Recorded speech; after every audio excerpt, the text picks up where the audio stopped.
Okay, everyone. So we're going to start this this virtual meetup with Shahid, who's kindly going to demo and present a topic on some DevOps. So I'll leave him to explain and talk about through that. But just a quick one from me. I just want to give you a little bit of an intro of what this group is and what we're doing at the moment. So we're a meetup group based in Liverpool, and we're going to start trying to run virtual events. So it's nice that you're all come. We used to do virtual events through lockdown, but we kind of, since we got back to physical events, we've just been running one every month in Liverpool. So to build up our virtual community, we're going to start running a virtual event and a physical event each month. And eventually, once we've got the sponsorships in place and the infrastructure, we're going to try and record some of our physical events as well and get them on YouTube. So the best places to find us is just on our meetup page, which I think a lot of you have found. And registered on there. So if you can keep registered on our meetup page, you can basically see all of the events coming through on there through email and subscribe. This will be posted on YouTube, so we're going to record this session and post it on there. So anything that Shahid is going to go through, if you need to catch up on it later on, it will be on later tonight.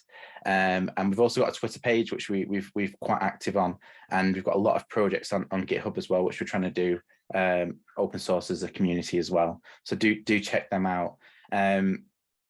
We've got a sponsor as well today who are JetBrains. They've given us a license.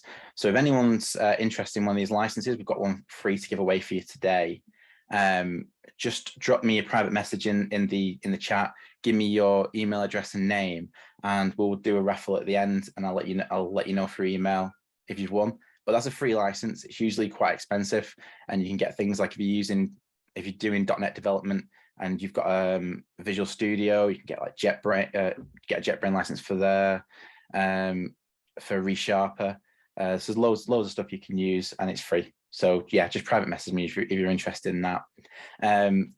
This is a recorded session, like I said. So if you do come off the microphone, just obviously try not to swear or anything like that, so I don't have to go through the video later on and cut all the bits out. So let's try and have a nice active community on here tonight. And it's great seeing you. For anyone else watching our YouTube channel, our group is currently looking for sponsors. We're currently going for a patch now where we haven't got any sponsors, and we've just lost our last sponsor, AO.com, last month. So if you're interested in sponsoring our group, please do reach out. And on that note, I'll pass you over to Shahid, who's going to kick off our presentation this evening. So thank you, Josh. Let me get my screen share started, and I think we'll do the whole screen. Just move. Thanks, Zoom, for reorganizing my screen once I screen share. So I'm just going to have to put a few things back now, because I won't see the chat in particular. Awesome. Thank you. Welcome, everyone, or kia ora, as we say here. So I'm based in New Zealand now. It's Friday morning here, 6 a.m. It's a small group, so as I kind of get into it, please let's just have a chat. I don't need to kind of wait for any formal Q&A session or anything. I'll try and leave time at the end, although I've often overrun on this talk a bit. And yeah, it's good to see. I know Phil, at least from the attendees. So hi, Phil. Nice to see you. So what we're going to talk about today, just want to talk about how deploying cloud infrastructure is changing and how we're kind of moving towards a developer-centric approach. So tools and processes that actually developers are going to be more familiar with. And we'll talk about why this might be relevant to a developer as well as we go on. Just as a kind of, I guess, a quick introduction, if my slides would work. I'm Shahid. I'm a principal platform architect at a company called Aura. We're a crime intelligence platform. We're based in New Zealand. That's where we're headquartered. But we now have offices in Australia, US, and recently in the UK. Our software development and all our product work is done in New Zealand, though. But yeah, we have started working with customers in the UK. I'm a Microsoft MVP, for whatever that matters. I think a relevant bit of information really is that my background's in software development. So my professional career has been mostly in software development, but about probably coming up to somewhere like 10 years ago now, I probably went to the dark side a little bit and started doing more of the cloud infrastructure, DevOps type thing. In the last couple of years in particular, I hesitate to even call myself a software developer because I haven't really done any feature work for a very long time. But what we'll talk about today, part of the reason why I think it probably resonates with me, or why it clicked with me immediately when I first saw it, was because of my software development background. So I focus on kind of modern cloud architecture and DevOps. But anyway, whatever. Main reason for this slide really is always my contact details. I'm reasonably active on Twitter, and also you can reach me on LinkedIn.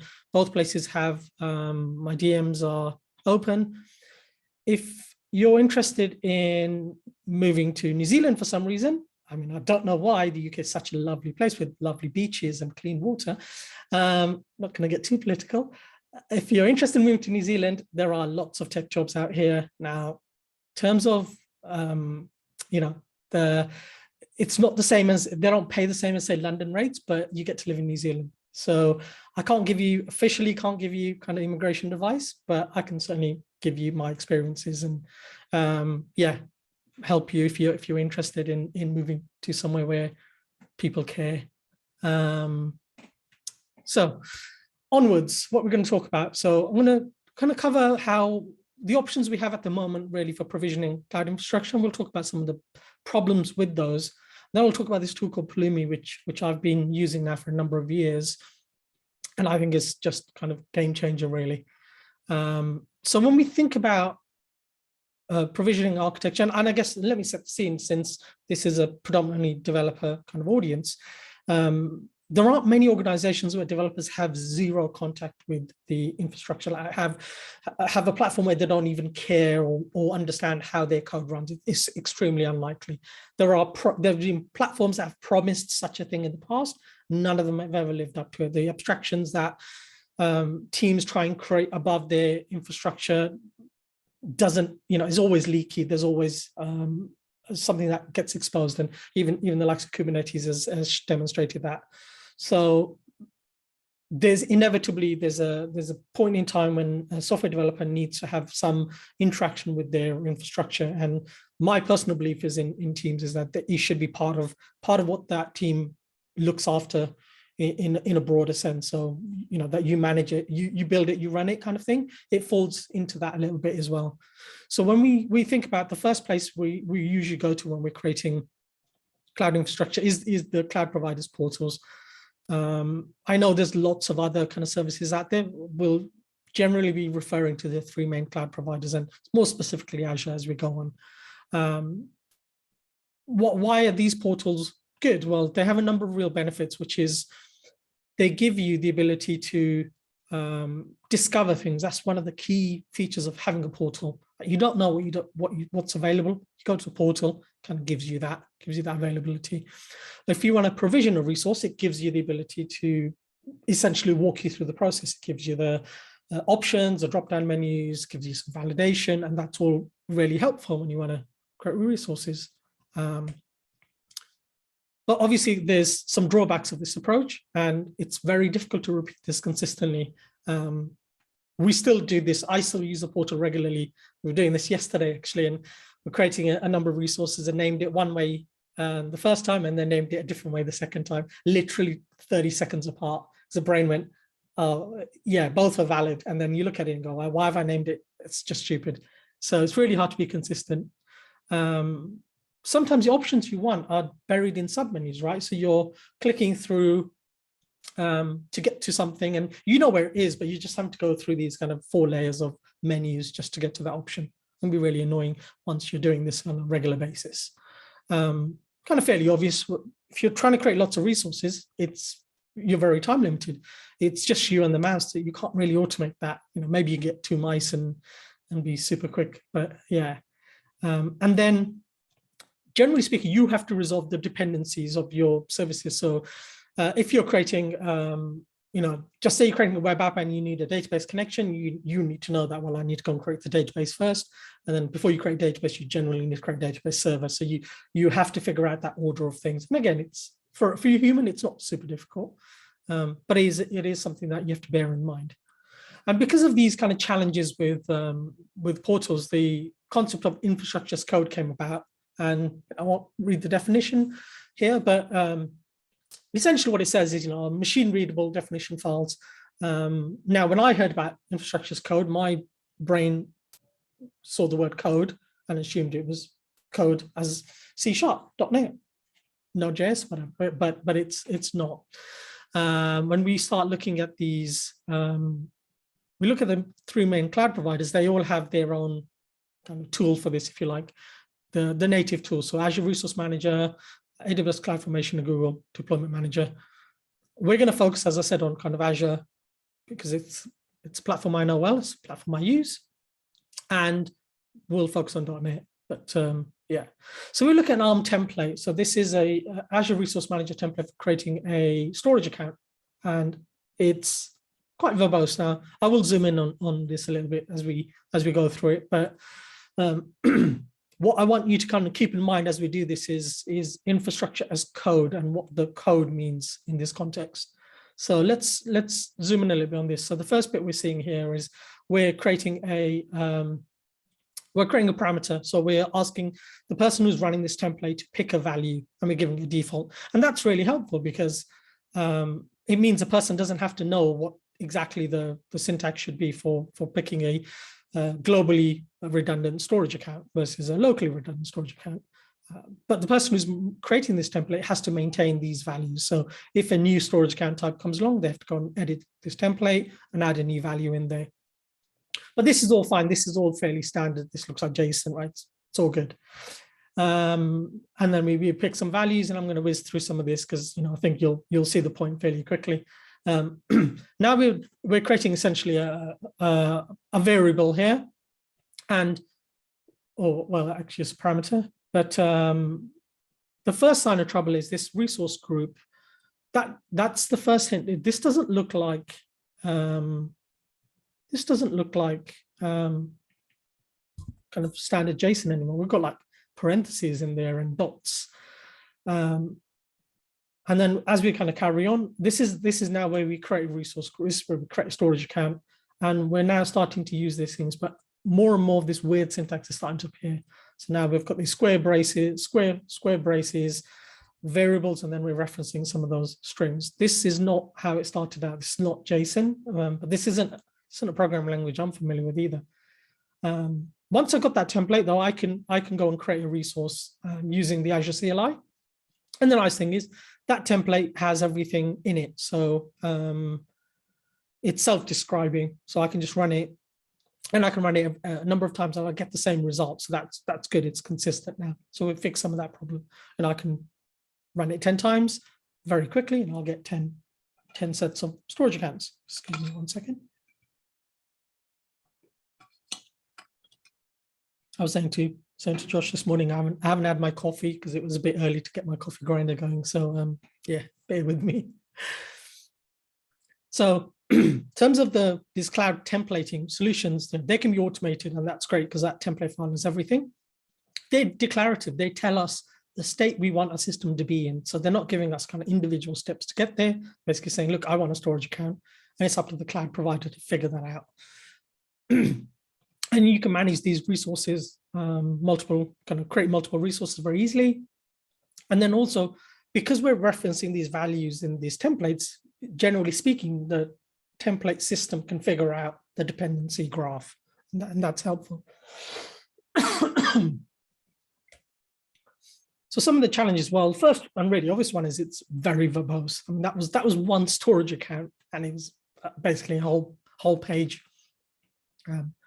But really where things start falling down for me personally is it's a DSL, it's a domain specific language for that cloud provider. And if you don't work with ARM templates day in, day out, you're probably not going to remember that syntax. I mean, some of the simpler stuff, yeah, probably no problem. But when it gets really complicated, as we'll have a quick look at later, it gets a real challenge.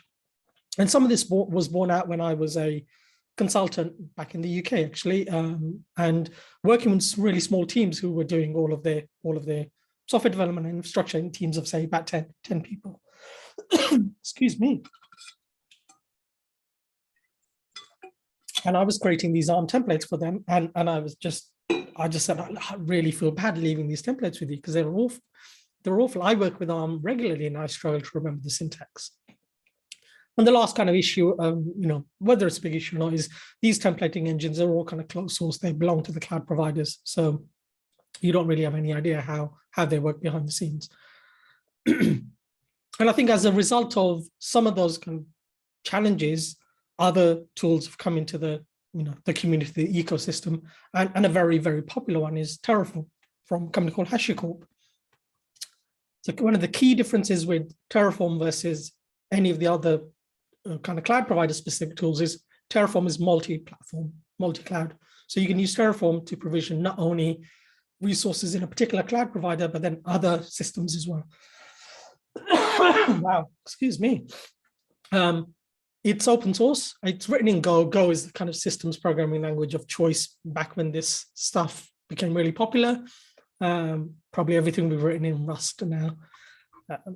So one drawback with Terraform is it does use its own markup language, some called HCL, HashiCorp language, I think it stands for. But let's have a look at a Terraform example for creating a storage account. So this is now the same example. In fact, it's doing two resources. It's creating a resource group, and then it's creating a storage account. And immediately you can see it's a lot more readable. It's a lot terser. When I first came across Terraform, I was doing Azure only stuff, and my argument was I don't see the point in using Terraform when I'm only targeting one cloud provider, which is ARM. ARM is going to be the best thing to use for that because, why bother? But actually, when you start seeing the difference in the syntax and in some more complicated deployments, you do wonder. Like you do think, actually, there may be a reason for this. But again, when we talk about kind of code, this isn't really code. This is markup. This is markup language, and there is some weird syntax that you have to learn. So, in terms of Terraform issues, as I said, it's really the fact that it's a specific language for Terraform that you have to learn. And again, if it's not your regular day job, then these things tend to, you tend to forget how to do them, and that's perfectly understandable. Now, Terraform is built on a concept of providers that are often created by either the service provider themselves, HashiCorp themselves, or the community. But generally speaking, those providers are lagging behind when that feature is released in the cloud provider. So if you want to use the latest, greatest feature, you generally have to wait until somebody's implemented it. And the delay can be, it could only be a matter of weeks if it's maybe created by the service provider themselves. If it's a community effort, it could be 6 months, it could be never, right? It just depends. And of course, you have the option to go and create your own provider if you want. Yeah. And then arguably not really a con, to be honest, but Terraform works in a particular way where it maintains a state of your system. It essentially creates a view of what your architecture looks like, what your cloud resources look like, and it maintains that state. And you have to kind of manage that state depending on whether you're using a managed service or you're managing Terraform yourself. And secrets can kind of appear in those set files if you're not careful as well. And all of these things are well understood, and there are ways of dealing with them, but they're there. So far, what we looked at is a really, really trivial example. It was just a storage account, a resource group storage account, really, really trivial. And we already saw some really problematic things. In our architecture, so Aura, we run entirely on Azure PaaS, and it's a reasonably complex system, but it uses PaaS. So we use storage account, media services, web apps, databases, Cosmos, Event Grid, ton of services, and there's conditional logic. So in some environments, we may deploy certain resources and we may not. Good example is, say, geo-replication on our database. We don't geo-replicate our QA database. It's got disposable data in it. We don't need a geo-replica. But in our prod environments, we definitely want geo-replica. We might be creating I think we've got like 100 and something storage accounts. But you might want to create a loop to provision these storage accounts. So how do we do that? And sometimes you need to invoke third-party code because everything you're doing isn't necessarily all in, say, Azure or AWS. So how do you do that? And this is really where these other systems really start falling down for me. This is what really triggered me to look at something else. So I'm going to try and whiz through this a little bit, but this is conditional logic in ARM now. So what we've got is a parameter that essentially captures whether this is a production environment. And then when we want to deploy a resource, we've got this condition attribute property, and then we're doing this equals parameters production. Yes, okay. Yeah, okay, makes sense, but yeah, it's not anything I've ever seen before. Let's look at the same example now in Terraform. Arguably, Terraform is a bit more understandable. And again, this is the developer in me coming out. So use the ternary expression, but they're setting account properties. That's not super intuitive, but okay, we'll set the count to 0 if we don't want the resource. Fair enough. And it's a ternary expression. Yeah, that resonates with me, to be honest. More than that ARM mess.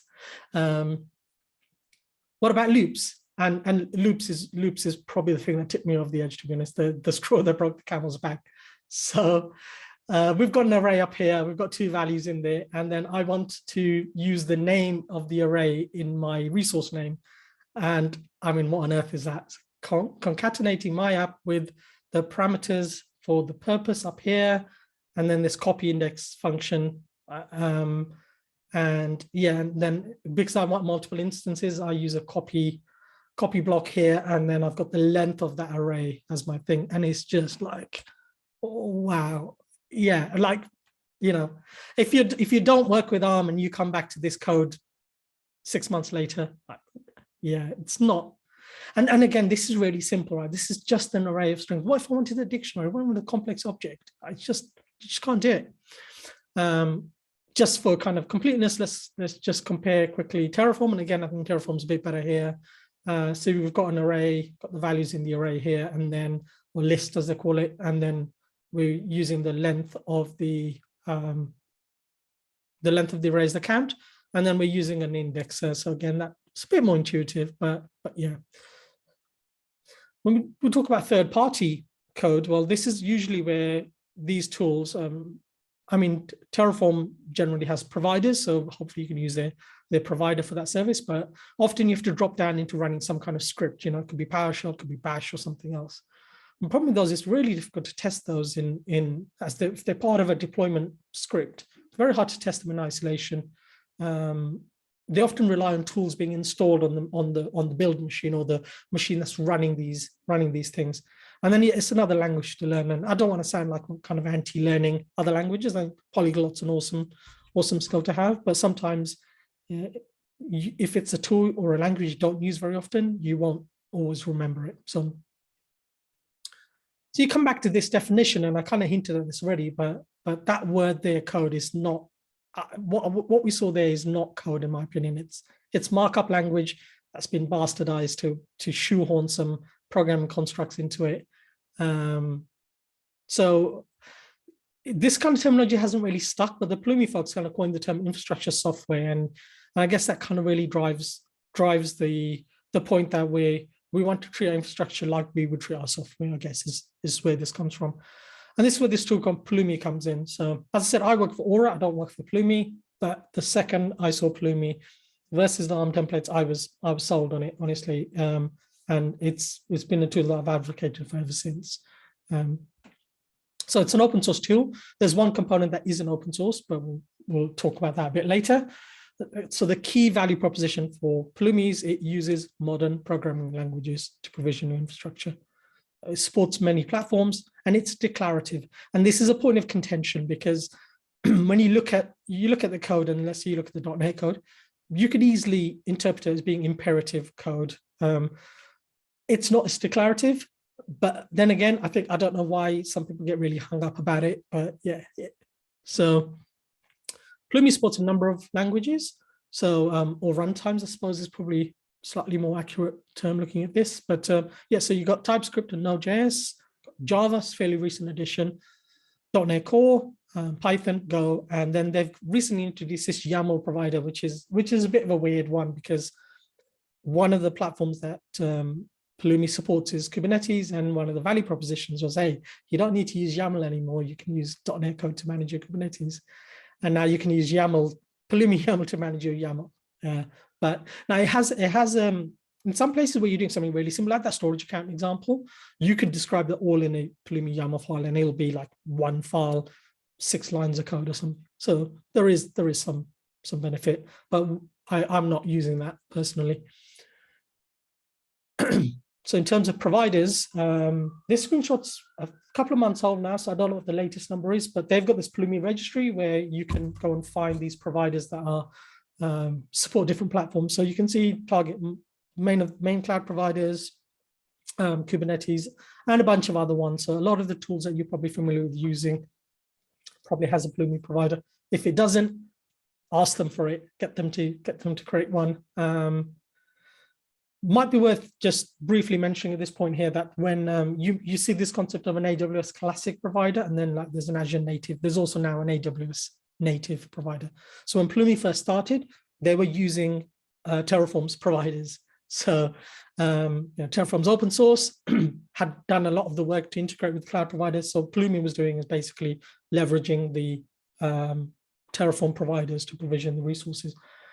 Now, of course, if they're doing that, then one of the limitations, one of the problems I mentioned with Terraform as well, it lags behind the cloud providers. So it means that, I guess, Plumi inherits that problem. Well, that's kind of being addressed and going away, because with these native provider packages, they're not using those Terraform providers anymore, and they are generating the code directly from the cloud provider API. And what that does mean is that as soon as the cloud provider releases a new API, new resource, it's generally supported within Plumi the same day. It's days, not weeks, months, years, never. So that's really awesome as well. One of the downsides, I guess, of that is because a lot of the API code is generated, the documentation for the specific API, of course, can be a little bit lacking in areas. Whereas when it was essentially handcrafted as part of a Terraform provider, then people had documented really good examples. So that's one drawback of this approach. I prefer the native providers. You can actually mix and match as well if you really wanted to. You can use both Azure native and Azure classic providers in the same piece of code. I think that's a reasonably edge case for doing that, but you can. So how do we get started? Well, Plumi has a CLI, and what you can do is use the CLI to bootstrap or template a new project for you. So what you do is, in this case, I want an Azure C# project, so I can just do that. Ask me some defaults around the name of the project. It's asking for this stack, so just to kind of explain what the stack is. So stack is Plumi's terminology for what we would generally refer to as environments. So dev, QA, prod. Essentially what it is saying is it's the same set of resources but a different configuration applied to them. So the different configuration here is typically going to be maybe the scale of the thing. You might have a small database, a low power database in QA and a more powerful database in prod, but the structure of the resources is broadly the same, as in it's the same application, same project. So that bootstraps a project for me. These screenshots, this kind of embedded stuff is a little bit old, so you'll see it referencing .NET Core 3. When we switch over to doing an actual demo, that's going to be .NET 6 based. So what that's done is giving me basically a C# project. So I can open that up in VS Code, and this is, a very familiar looking project. It's a CS project file. Let's dive into that. And again, what we can see is this is a standard .NET console app. That's all it is. There's no magic here. It's got a NuGet reference, and that's it really.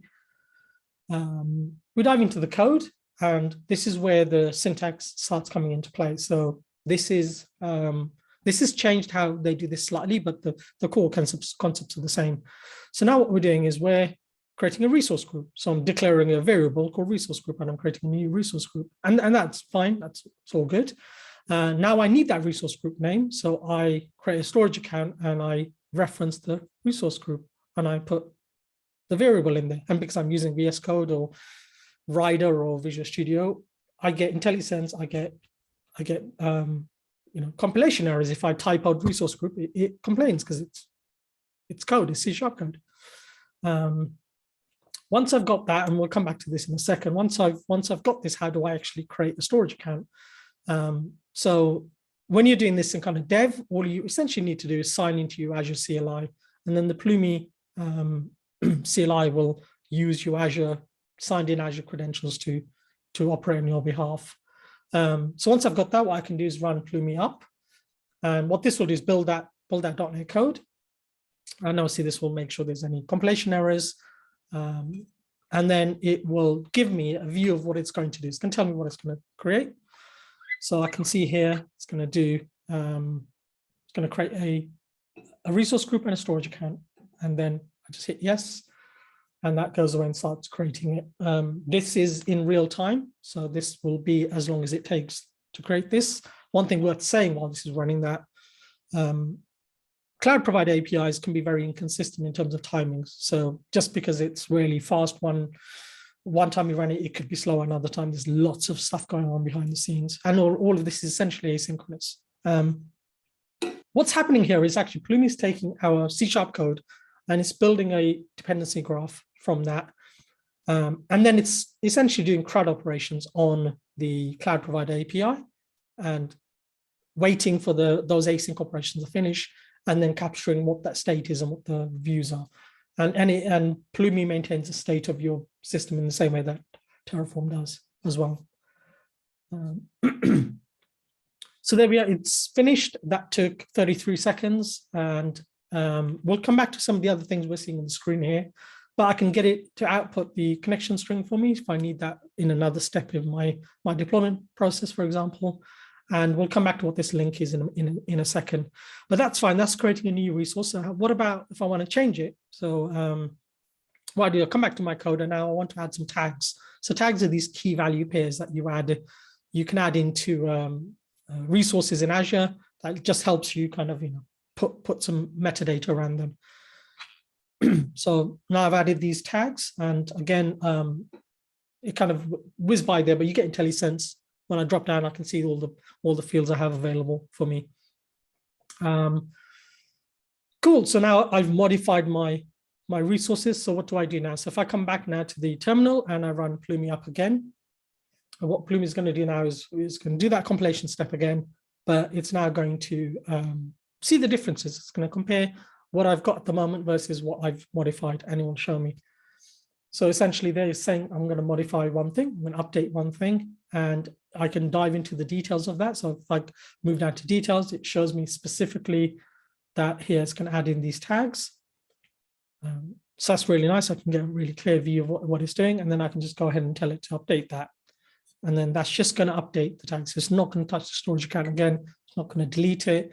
Now, obviously, there's a lot of subtleties there in terms of cloud provider APIs, in terms of what things you can change and what you can't change. But there we are. So that took 11 seconds, and that's been updated. So let's have a look in the portal what these resources look like. And here we can see there's a resource group, and then we've got the storage account. And the first thing you notice really is these names of the storage account, because you didn't see these strange characters at the end of the names in the code that I showed you. Well, by default, Plumi will add these random characters to the resource names to essentially avoid any naming collisions. You can override that behavior. You can force it to use a very specific name, but this is kind of designed to let you provision these resources very easily. The challenge, I guess, with this is that a lot of organizations have naming schemes for their resources, and then this can be problematic. Now, I would say if you can, try and let it do it this way and just use the prefixes as your kind of naming standards. I do appreciate that some resources like storage accounts are very particular about the character limits and what characters you can use, so that can be a bit of a problem. At Aura, we're using very specific names, but that's partly because we are adopting existing infrastructure as well. We can talk about that later. If I'm finished, then I can just go and hit Plumi destroy, and you can go and just delete everything.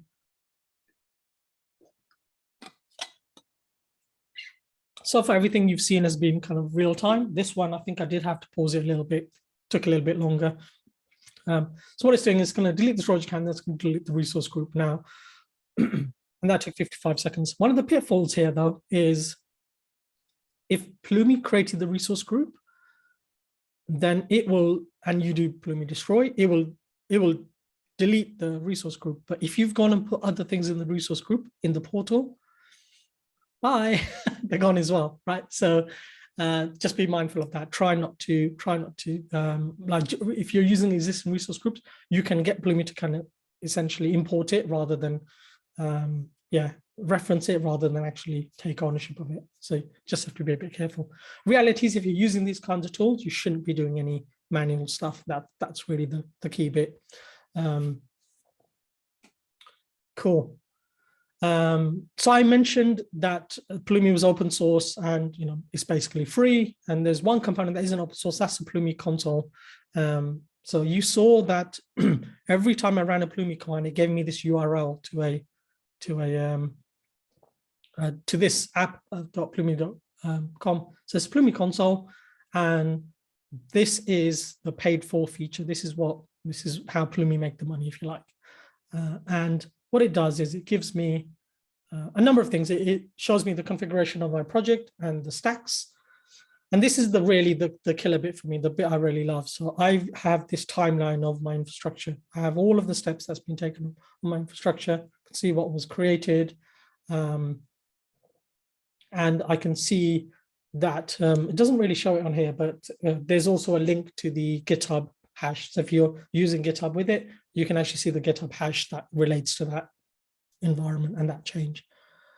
So if you're a team or a smallish team who are managing your resources, having the ability to kind of have a place to go and see how it's set up is really powerful. And Plumi has a free tier. I think we'll talk about the tiers in a minute, actually. But yeah,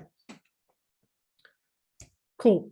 So where does Plumi really kind of shine? Well, to be honest, I think anywhere. But if you're a team who works with .NET and you're a reasonably small team who does have to do some of your infrastructure stuff yourself, Plumi is going to be huge compared to having to manage and deal with ARM templates. Again, I think just to give you some context, that Aura, our infrastructure was all mostly provisioned with ARM templates, and they were huge and complicated. And until I joined, there wasn't anybody whose job it was to really, dedicate to the cloud infrastructure. And they did an amazing job looking after that with just ARM templates. But my God, they're complicated. So given that we are .NET TypeScript kind of organization, this stuff is so much more accessible to our engineering teams, and that's what I want as a cloud architect as well. As we'll get onto a little bit more later, but we're using familiar tools, VS Code. We'll talk a little bit about using GitHub as well, and it's code, right? And then having that console, as I said, it is an optional feature. If you want to run a huge infrastructure yourself and you can manage the state yourself, you can manage the secrets yourself. You don't need to pay Plumi a single penny. Sorry, penny New Zealand too long. Yeah. What about third-party APIs? Well, this is again where having a proper programming language really comes into its own, because you can use this is a console app, so I can use any SDK, any .NET SDK from any provider I want in my Plumi code, and I can even pass variables from Plumi into those things. So I can grab a connection string and then pass the connection string into an API call. These things can just sit together in the same file. They can interact together. You just pass variables around. It's just intuitive. You don't need to drop down into PowerShell or Bash scripts to do this. And of course, again, because Plumi is multi-platform, you can also use a provider as well. If a provider is available, you can use a provider. So how do you kind of manage the infrastructure change workflow? So Plumi has this GitHub action, and what you can do is, and we've got this set up at Aura as well, if we make a change to any of the Plumi code and somebody does a pull request, we get a pull request review, which shows us this change. So we can see what our infrastructure is going to change like. So I can review that PR and I can have a look at what it's actually going to do to my infrastructure, which is really helpful. And then we have some of our Plumi stuff gets run automatically in our pipeline. Sometimes we run it manually, but yeah, we can decide. So what about existing infrastructure? Most of us have existing resources. As I said, Aura, we have something like 1,000 resources, I think, per geo, and we've got 5 geos. So yeah, we've got a lot. So Plumi's got yep. Can I ask a quick question, please? Yes, of course. Just around the Pulumi's API that you showed there, and it's great where you can see basically the code changes, approve them, see the commits. If you go back into like a DevOps or a Git pipeline, and you've got to deploy code, and you're deploying infrastructure, how do you know when someone's approved in that UI, the infrastructure changes, you've deployed the infrastructure changes, but then how do you go back to DevOps to say, now we can deploy the code because the infrastructure has been approved? If it's two separate, I can imagine if it was in the pipeline as in, we're deploying the infrastructure, wait for that to be done, and then done. But if it's in this UI, how does that work? So this is GitHub. So this view here was GitHub. So you don't approve in the Plumi UI. This is good. So screenshot from GitHub. I'll actually show this in the demo in a bit. Yeah, that's a really interesting challenge. So at the moment, what we did is we've got a bunch of stuff in ARM, and we've got a handful of resources in Plumi. And one of the key ones was an API manager, where we've got an open API API. And we update the definitions of the API, and we want to update our API manager with the latest definition. Every time we rev our API, we want to update the API manager's definition of the API. And we deploy multiple times a day. So and our code goes into production. Yeah, by default, our code goes into production. So currently, the way we have it set up is the pull request will trigger a build. Build will create a release in GitHub, and then Octopus will deploy that. And Octopus has a step where we'll run the Plumi code to actually provision the resources as part of that step. That works in some situations. It doesn't work in all. And in all honesty, what we're doing at the moment is we're trying to get rid of all of our ARM templates and move everything over to Plumi. So what we've done is we're gonna take that pipeline step out for the time being, because there are some changes which are very quick and they work in a pipeline, and there's others that don't work in a pipeline. And we haven't figured out how it's going to work exactly, and right now we don't need to.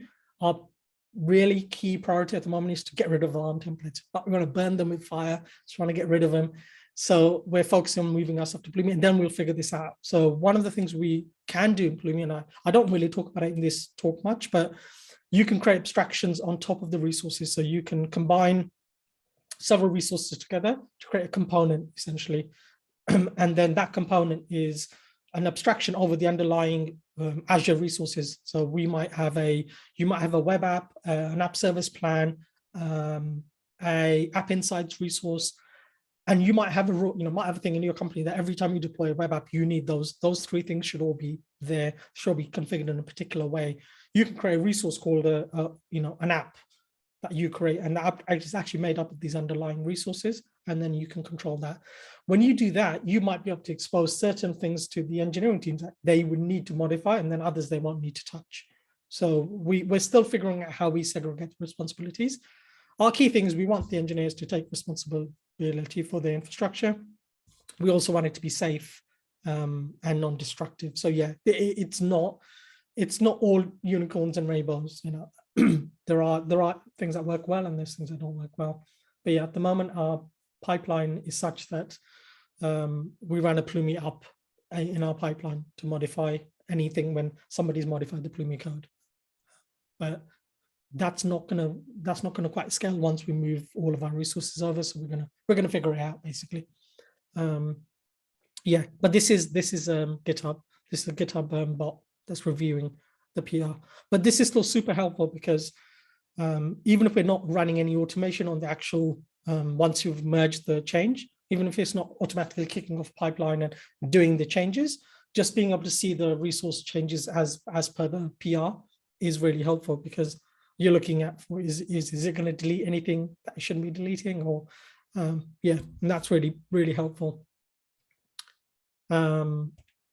Yeah, I think I've realized that this talk, this slide deck is missing a demos slide. I think I've been caught out for it by it before, so I'll try and figure out the right place to swap over to do some demos rather than everything being in the slides. But yeah, in terms of existing resources, how do you work with them? Plumi is actually really quite flexible. What you can do is you can essentially just start using Plumi alongside existing resources, and they will coexist happily. As I said, the pitfall here is if you do the resource group in Plumi and then other stuff, that's problematic. But generally speaking, if you've got existing resources, you're going to have a resource group already. And this is kind of what we've got. We've got a resource group that's got stuff that's 80%, probably 90% from ARM, and then there's 10% from Pulumi, and that works fine. They can live together, no problem. What you can do is you can write the code for a web app in .NET or TypeScript or whatever, and then you can basically tell Pulumi that this code here represents this resource, the URL of the resource, and it basically adopts it. What that means is that once you've adopted it, then Pulumi's taken ownership of that resource, and then any changes you make in Pulumi afterwards will then apply to that. So what that means is you don't have to delete and recreate that resource to make it a Plumi resource. You can adopt an existing one. And then there is also now some command line options where you can point it at a existing resource, give it a URN for a resource, and it will spit out the code that it thinks you should write for that, which you can just grab. Now, the way the code ends up in your resources, it may not be the way you want it in your templates. You know, like you might be deriving values from another place and concatenating them. When you do this kind of import type functionality, obviously Plumi doesn't know that that name of that resource was actually made up from this string and this value added together. It'll just give you the string. So, but it's a good place to give you the bulk of the code if you want. I found when you start working with it, and I guess we'll prove this in the coming weeks as we migrate a lot of our stuff over at Aura.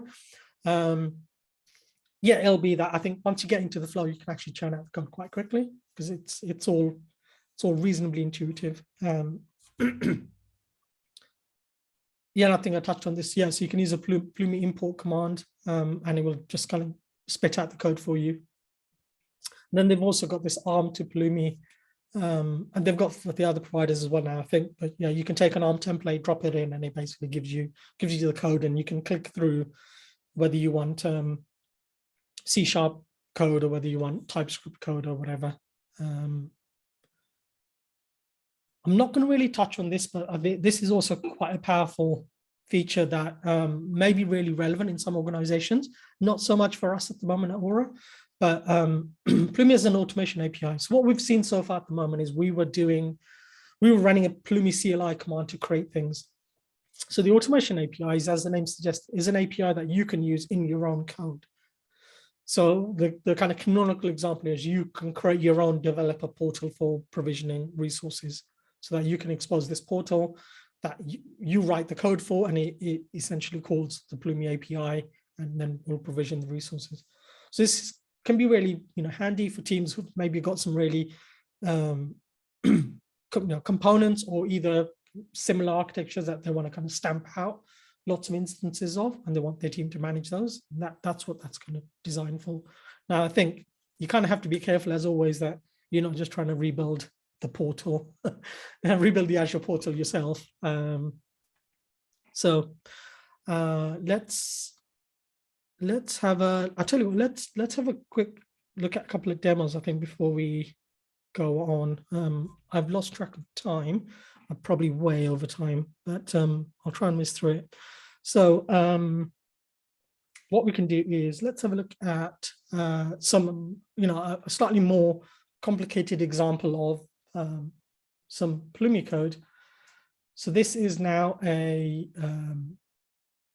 it's a resource group, a storage account, an app service plan, a blob container, a SQL Server, some random reason. I'll come back to the code in a second. A database, a web app, and yeah. So what we'll do is we're basically going to deploy a web app, and it's going to show a HTML page. And just for the sake of it, I've got it creating a SQL Server. So I'm going to whiz through this really quickly, but yes, I've got a storage account here, and as I said, you've got references here. So like I've got that resource group name, and I can control dot into it and navigate as you'd expect. I'm creating this blob container, and I'm referencing all these things as we go along. So here's that container name. I'm creating a SQL Server. So when you create a SQL Server, you need to give it a SQL admin password. I'm using a Plumi function that generates a random password, because what I usually do when I create a SQL Server is I don't use the SQL login. I use a AD login. So I create a random password. I don't even care what it is, because I don't ever need to use it. But you can see this could be any function you want, and you can just grab the results. One of the things you'll see with the Plumi code is a lot of mentions of this. Let's have a look here. Maybe you'll see this input of string or output of string. So because the Plumi code is declarative but also asynchronous, the API calls to the cloud provider all asynchronous. Almost everything we see here is a promise, because when we're writing the code, we have no idea what the value is going to be. And especially if you think about it, when the name is going to be with the random strings at the end of it, you have no idea what that name is going to be. So if that resource group name here is going to have lots of random strings on it, then this resource here, which is using the name, you can't know what it is.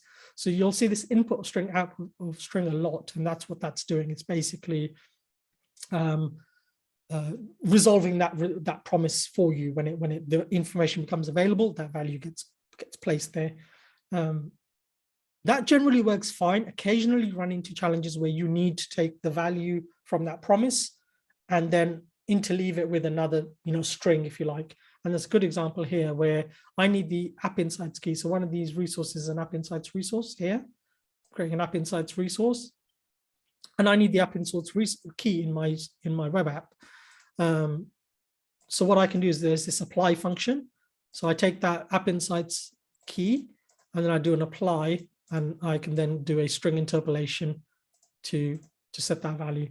I only need to do that if I need to do something like this. You can see up here, I'm using the key as is, and it's fine. I didn't need to do anything. So this is just another way of doing it. It can get a bit more complicated. So here we're doing a DB connection string. So we're now taking in the server name, the database name, and that password. And then we're doing the apply function again, and we're now interleaving that into a connection string. So this kind of just to show you, as I said, we don't actually use this. Tell you what I should have done is I should have done Plumi up while we were talking. I've got Plumi, I think I've got Plumi aliased on this machine to P. We'll find out in a second. And what I'm going to do is I'm going to cheat. Don't do this. But I'm going to tell it not to do the preview and just go straight ahead and provision it. And it looks like I do have the Plumi alias, hopefully. Yeah, cool. So I'll let that go away and start creating that while we talk. Yeah, and then that's it's going to just return this this connection string at the end. So CS project. So now this is an .NET 6 project, and you can see this has been updated. This is now using the Azure native provider. Rest of this, as I said, is pretty standard stuff. I guess if you're a DevOps person or a cloud architect, cloud engineer, and you're kind of worried that we're using kind of programming language, which means developers can do this, you don't need to worry, because the reality is 80% of the Plumi code you write will need some knowledge of how the cloud provider works. Why do I pick a V2 storage account here? Like, what's the choices? Should that be LRS? Should that be GRS? Should that be zone? Actually, I should quickly show you this while that's running. Yeah, so as I said, you get IntelliSense. Should get some help as well. Let's have a look. Yeah, so this is a good example where the auto-gen stuff can be a bit problematic. So you're not necessarily seeing a huge amount of help sometimes. But yeah, so I've got that. Did I have it as probably well, yeah, LRS. Cool. That is provisioning at the moment. So it's created a few things, nearly done actually. Just the SQL Server, which I don't even need. But let's have a look. What am I going to spit back? We're going to get it to return the URL for us. So because it's going to be random string. Shahid. Yep. Quick question. So Pulumi's all written in .NET. So I guess if you was a multi-language company and you might have, I don't know, Python or something like that, then Plumi wouldn't be your preferred choice, I would imagine. No, still would be. So Python is a language you can use in Plumi, and you can create components in Plumi that are multi-language. So you can have teams create a Python component that's consumed by a .NET component and vice versa. Yeah, it doesn't matter.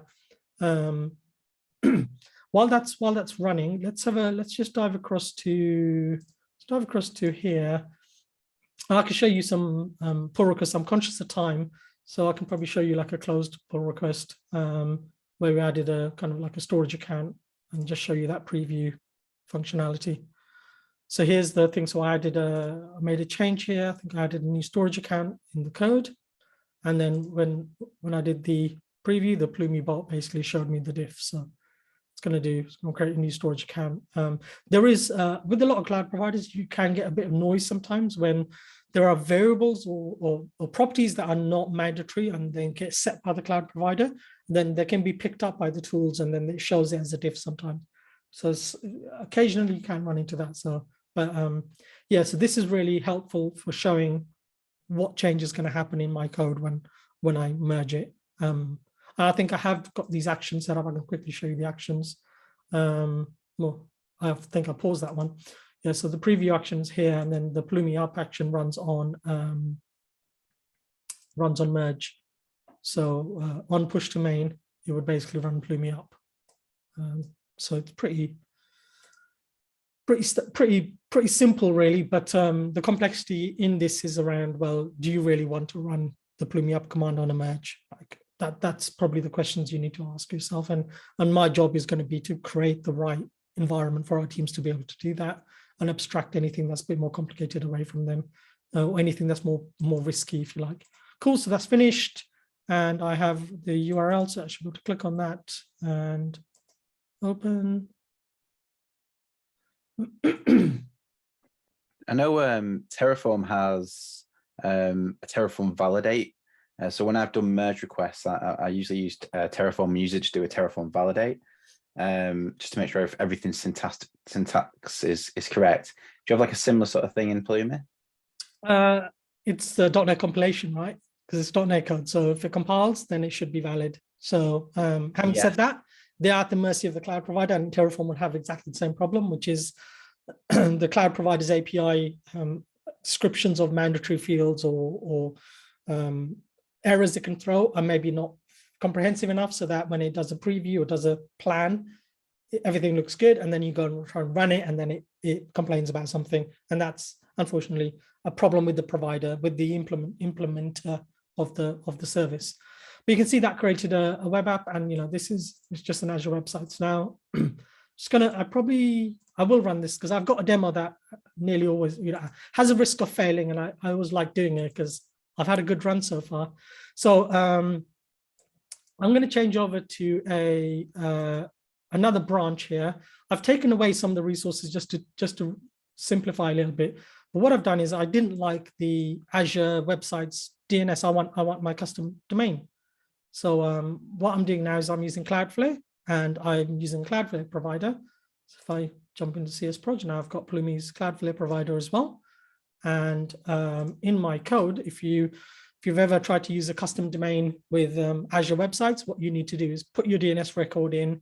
You then need to validate that in Azure and bind the custom domain before that can be enabled.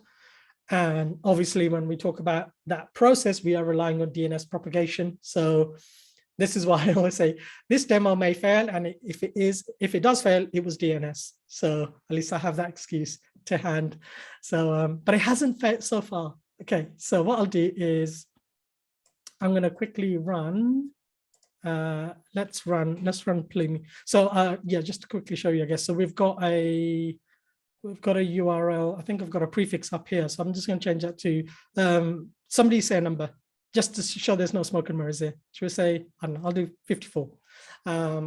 So that the DNS doesn't exist, right? Just to make sure if you think I'm doing smoke and mirrors, but we'll find that. So let's do Plumi. Let's do Plumi up. And again, what I'll do is I will skip preview. And this will take a few minutes to run. So I'm happy to take questions if anyone's got questions while we're waiting. And in fact, what we'll do is I'll go back to the slides. I think that might be Run sitting here watching. So it's going to delete some things. So I think I've removed the SQL Server and stuff from here. So I'm just trying to make it a bit quicker. While that's running, and then we come back and we can have the grand reveal of whether it worked or not. So I think I've covered that one. So yeah, in terms of kind of pros, as I said, you're probably going to be using Plumi with a language that your teams are familiar with. So I see this a lot in my kind of several years now in this space, that companies like to pitch you tools which use a very special syntax, which means that, and then the only people who can use that tool are a very limited, finite resource. Business rules engines, a real pitfall that I've seen before, where somebody sells you this amazing business rules engine. Hey, look, you don't need developers. You can get this business rules engine. You get somebody to write these rules in. And then it turns out there's one person in the company who can write business rules engine. And you've got a team of 50 developers who are sitting there, who could have done it easily. So using tools and language you're familiar with makes these things more accessible to you. Even if you don't open it up to your developers, at least you have that. And I think most DevOps people want to learn these things. So I guess I came to DevOps from the dev background. A lot of DevOps come from the ops background, and they want to learn. But yeah, go on Twitter if you ever want to see. There are people who go. I think I had somebody recently say, "I don't want to be like a developer," and I'm going, "Well, what's wrong with that?" Yeah. So with the power of programming languages and the fact that you can use third-party SDKs, you can pretty much do anything you want to do in that code. Any complex deployment scenario, you can manage it because it's code at the end of the day, right?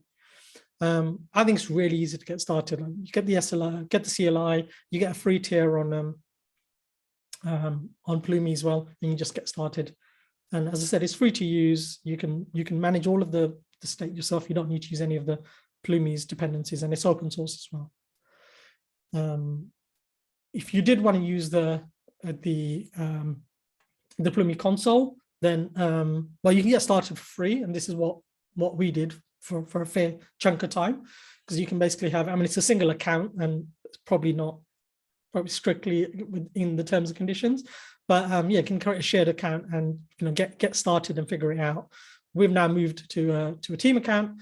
Pricing model is a little bit weird here. They changed it probably a year and a half ago now to essentially a pay per number of resources you have model, and you essentially get about 200 resources free.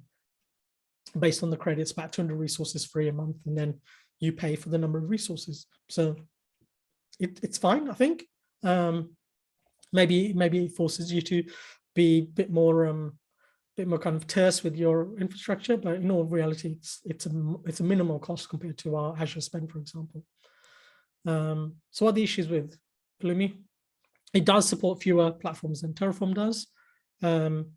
The big one that is not specific to Plumi, to be fair, is you still need to learn the cloud provider's API or the resource provider's API in general. You can't get away from that no matter what language you use. That's just unavoidable. And that's why people like me will always have a job.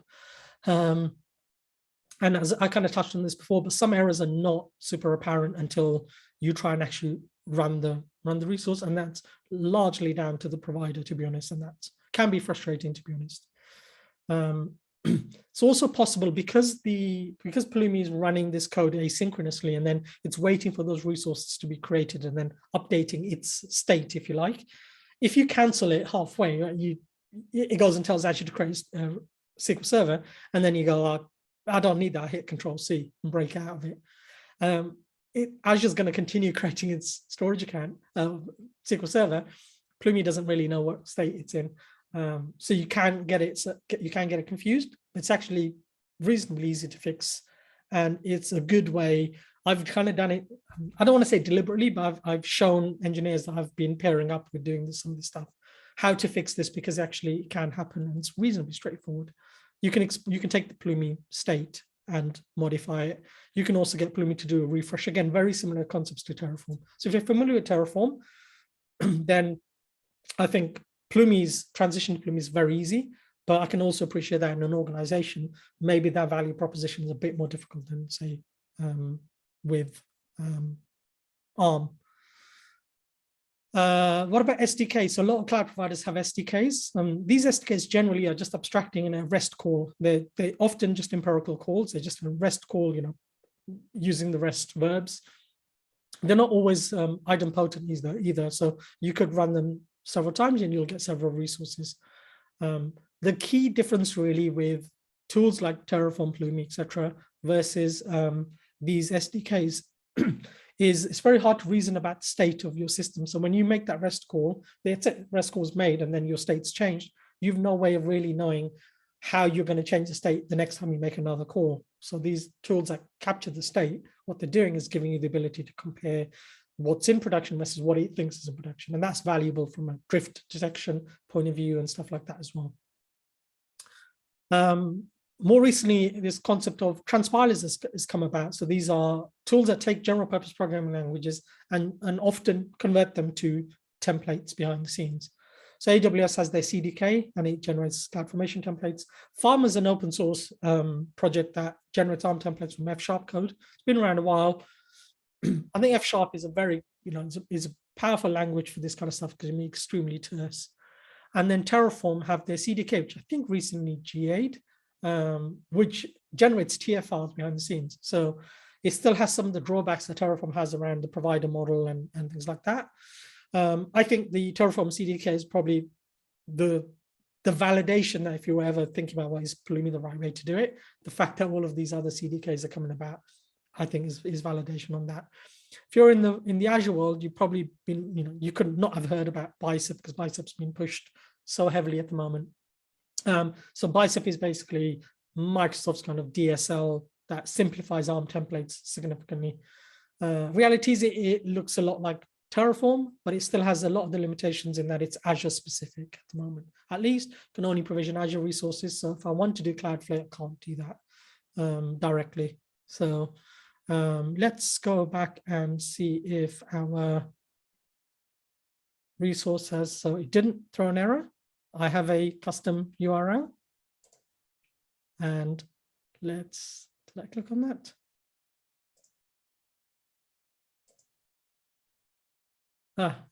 Fail. It's resolved though. I haven't had this error before. It's a new type of fail. So the URL is correct. It's 404. Did that not map? I'm conscious of time. I'm gonna try and debug it. I think I will class that as a fail. Oh, it did fail, right? There we are. And it's going to fail because it didn't validate the record. So DNS basically didn't propagate quickly enough. Oh, well, I had a good run. I think I had three. I had three that worked. So yeah, if I run that again, actually, and it'll be quick. If I run that again, that should work.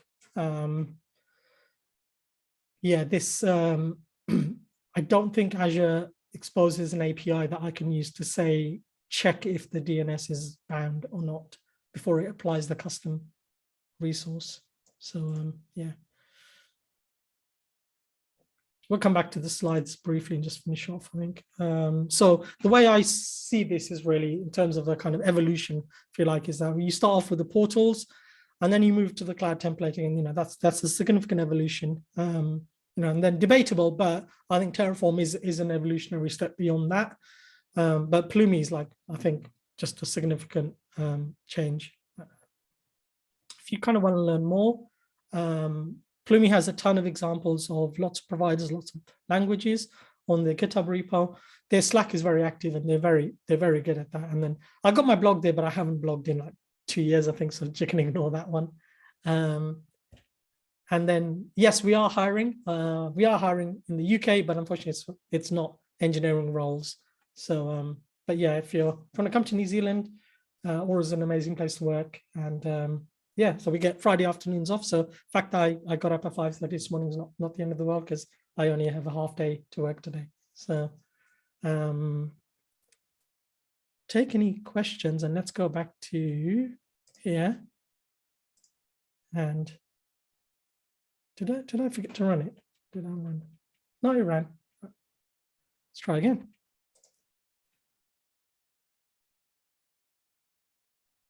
I'm just going to stop the record just there. If we're coming close to an end. But just for everyone on the YouTube channel filling in, just yeah, like and subscribe for our next videos. Thank you.